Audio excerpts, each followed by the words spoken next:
Já aconteceu com você alguma vez de, no meio de uma conversa, o coração acelerar?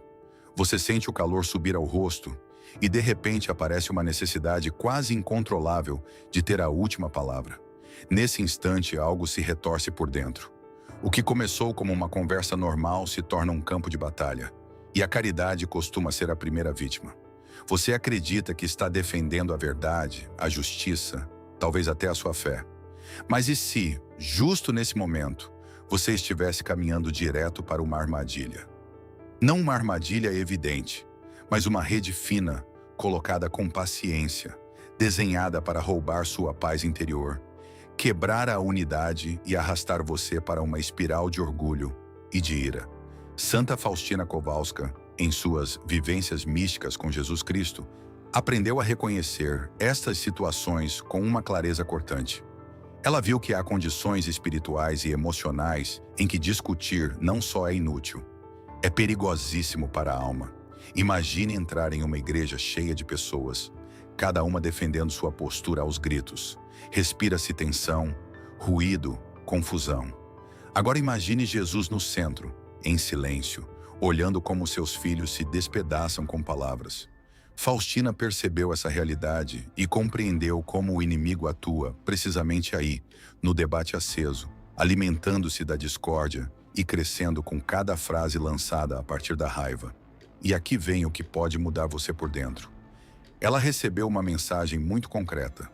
Há momentos em que o silêncio não é fraqueza, mas a arma espiritual mais forte que você tem.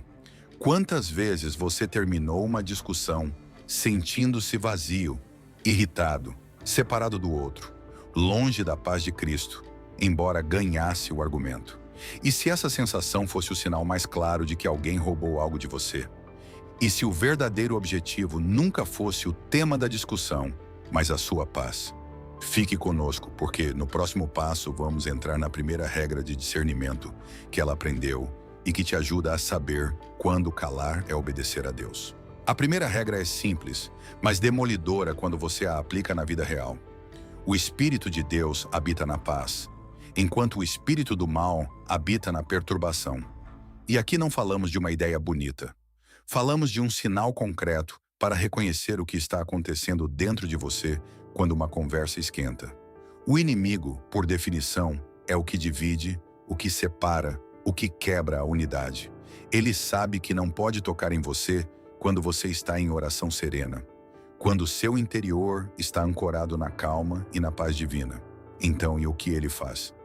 Provoca caos fora para fabricar caos dentro. Santa Faustina explica em seu diário que aprendeu a distinguir a voz de Deus da voz do tentador. Deus sempre fala em paz. Mesmo quando corrige, sua voz traz clareza, luz e uma sensação profunda de retidão na alma. Em contrapartida, o demônio fala na agitação. Seu tom interior não traz luz, traz pressa. Não traz clareza, traz confusão.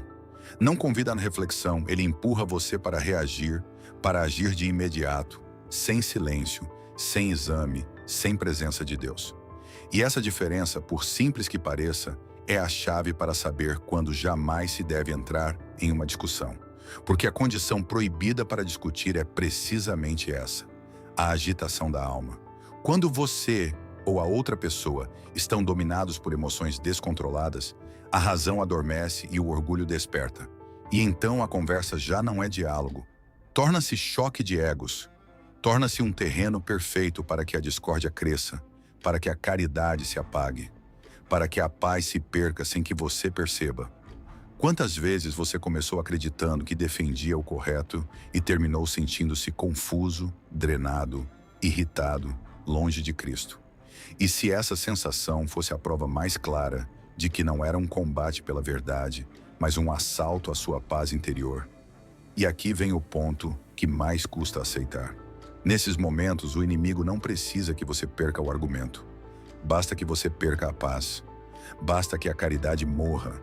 Basta que seu desejo de ter razão seja mais forte que seu desejo de ser santo. Por isso, o primeiro ato de vitória espiritual não é responder melhor. É parar. É reconhecer a agitação e negar-se a entrar nesse terreno. Você já reparou em como a pressa em responder costuma ser sentida como um fogo por dentro? E se essa urgência não fosse coragem, mas uma isca? Há uma assinatura espiritual que se repete sempre que uma conversa se torna uma batalha. Você termina esgotado, irritado, separado do outro, longe da paz de Cristo. E aí está a pista. Não era um diálogo entre duas pessoas. Era um choque de egos alimentado por sombras que se nutrem da discórdia.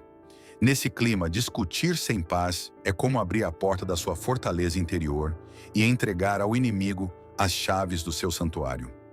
Você entra acreditando que vai defender a Deus, a verdade ou a justiça, e sai sentindo que algo dentro de você se quebrou. Já aconteceu com você. Ganhou, e ainda assim se sentiu derrotado por dentro. E aqui chega o mais incômodo de aceitar. O demônio não fica obcecado com o resultado do argumento. Não importa se você ganha. Importa que você perca a sua paz.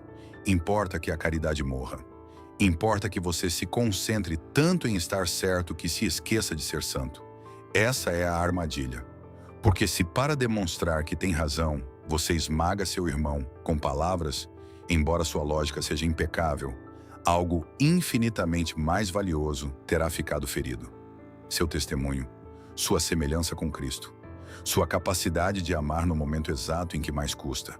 Por isso aparece uma tentação sutil, muito piedosa por fora, mas perigosa por dentro.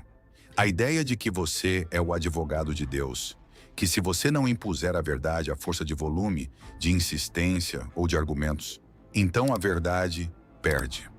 Mas a mensagem que ela recebeu é justamente o contrário. A verdade se defende sozinha.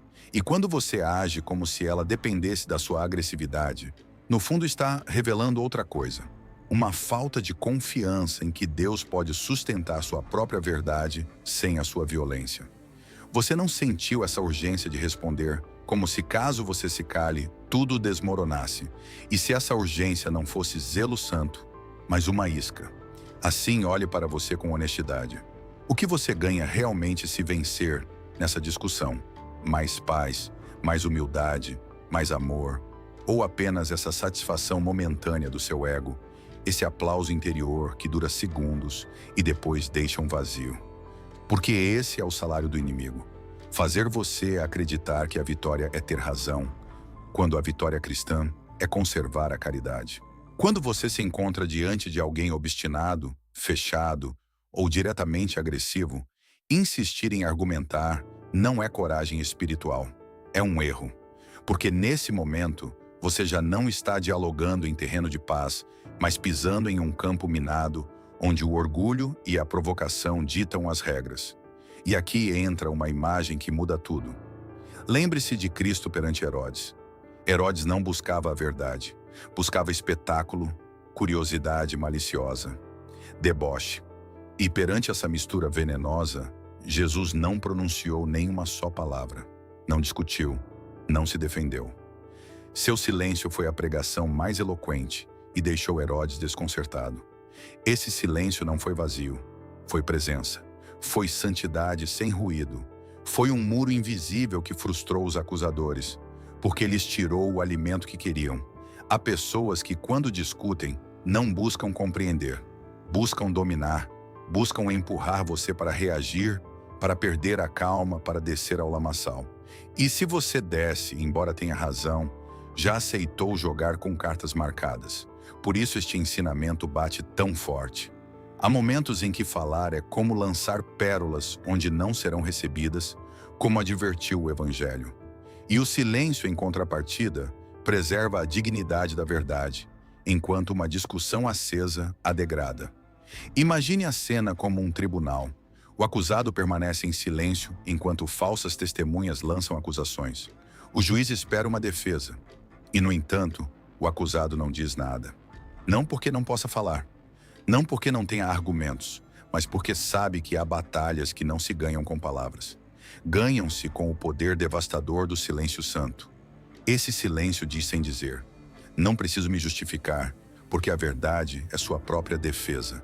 Não preciso ganhar esta conversa, porque já ganhei a única batalha que importa, a da minha paz interior. E aqui chega a escolha que coloca você diante do espelho. Quando alguém te provoca, quando distorce o que você diz, quando te empurra a discutir em um clima de hostilidade, você tem dois caminhos.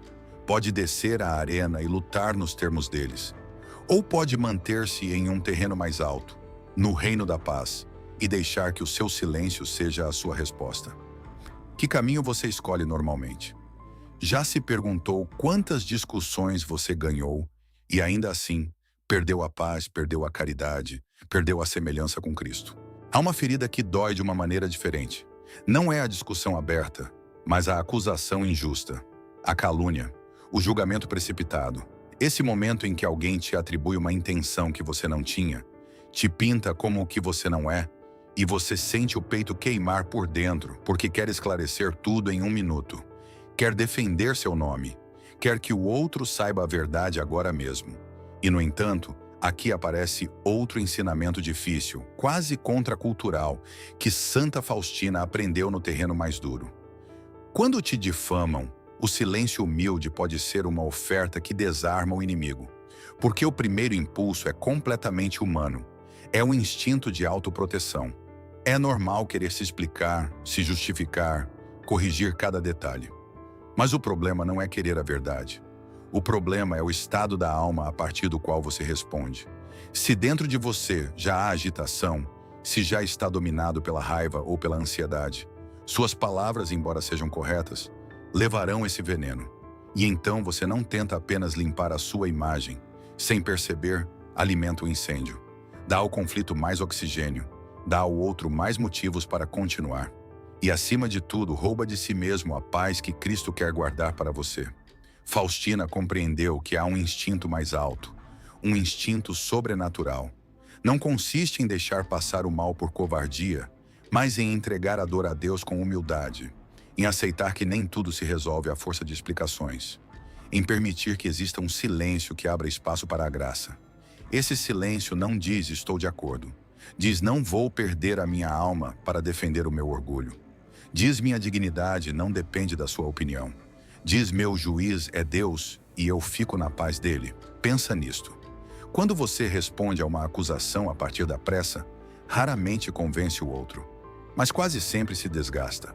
Você se fecha em uma espiral de argumentos, capturas de tela, provas, mensagens longas, e no final continua sentindo a mesma ferida, só que mais profunda.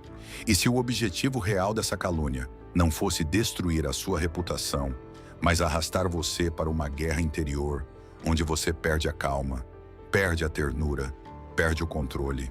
E se o mais perigoso não fosse que te entendam mal, mas que você deixe de se parecer com Cristo na forma como reage.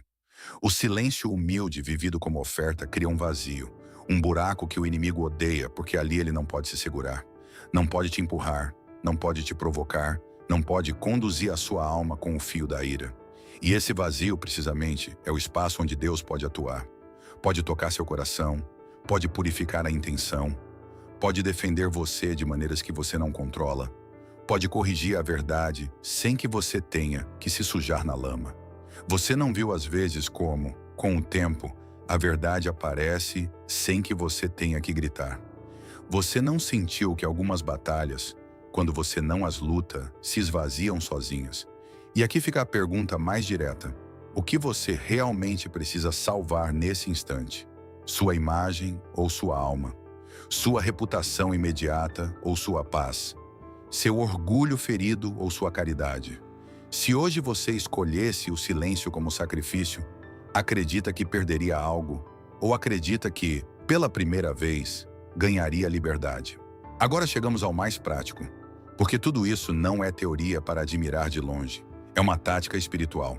Santa Faustina aprendeu que quando a discussão se torna hostil, o combate não desaparece, apenas muda de lugar. E essa mudança é decidida pela sua liberdade interior. Em vez de lutar com palavras, luta-se com oração. Em vez de responder a partir da ferida, responde-se a partir da oferta. Em vez de atacar, intercede-se. Aí é onde o inimigo perde o controle, porque o seu plano dependia da sua reação. Imagine sua alma como uma fortaleza. A discussão acesa é como um cerco. Se você sai correndo para as muralhas para gritar com o atacante, você se expõe, se esgota e pouco a pouco se esvazia. Mas se você se recolhe dentro, se fecha a porta, se conserva a calma, a fortaleza permanece intacta. Esse recolhimento não é fuga, é governo interior, é dizer ao inimigo: você não vai decidir o meu estado de espírito, não vai manejar a minha língua, não vai transformar a minha fé em um espetáculo de raiva. E aqui entra uma imagem poderosa que ela repete: o silêncio santo como espada. Soa estranho porque pensamos que o silêncio é passividade. Mas bem vivido, o silêncio é um ato. É uma decisão que corta o fio da provocação. Quando alguém te fere com palavras, o impulso é devolver o golpe. Mas você pode escolher outro caminho. Pode pegar essa ferida, levá-la a Deus e transformá-la em uma oração por essa pessoa. Pode dizer no seu interior: Senhor, abençoa essa pessoa. Senhor, cura-a. Senhor, ilumina-a. E essa frase, embora ninguém a ouça, muda o seu coração, muda o clima espiritual. Mantém você na caridade quando o mais fácil seria quebrá-la. O inimigo quer que você veja o outro como um rival. A oração obriga você a vê-lo como uma alma que talvez esteja ferida, confusa, orgulhosa, assustada, tal como você tantas vezes. E se em vez de lutar para provar que tem razão, você escolhesse olhar com compaixão? E se essa compaixão fosse precisamente a vitória que Deus espera de você? Porque afinal, o que é mais parecido com Cristo? Ganhar a discussão ou amar no meio da injustiça. Por isso o passo concreto é este: quando você notar agitação, pare, não responda de cabeça quente. Faça um pequeno ato interior. Ofereça esse momento. Entregue-o a Deus. E se precisar dizer algo, que seja breve, limpo, sem veneno, sem pressa. Se não, cale-se e transforme o silêncio em intercessão. Há discussões que se apagam quando você não lhes dá combustível. Há provocações que morrem quando não encontram a sua reação. Há calúnias que se dissolvem quando você não se deixa arrastar para a lama. Proponho a você um desafio simples de 7 dias. Durante uma semana, cada vez que sentir a urgência de responder com raiva ou de se justificar a partir da agitação, faça o contrário. Cale-se, respire, reze por essa pessoa e observa o que acontece dentro de você. A ansiedade enfraquece, aparece uma paz nova, você se sente mais livre. E se ao fim desses 7 dias descobrir que não perdeu nada e em contrapartida recuperou algo que não tem preço? Se esta mensagem tocou você, compartilhe sua experiência. Qual foi a discussão que mais te custou calar? O que você descobriu quando escolheu o silêncio? E se você quer mais ensinamentos deste tipo, inscreva-se no canal, deixe o seu like e ative as notificações. Porque há batalhas que não se ganham gritando, ganham-se permanecendo na paz de Cristo.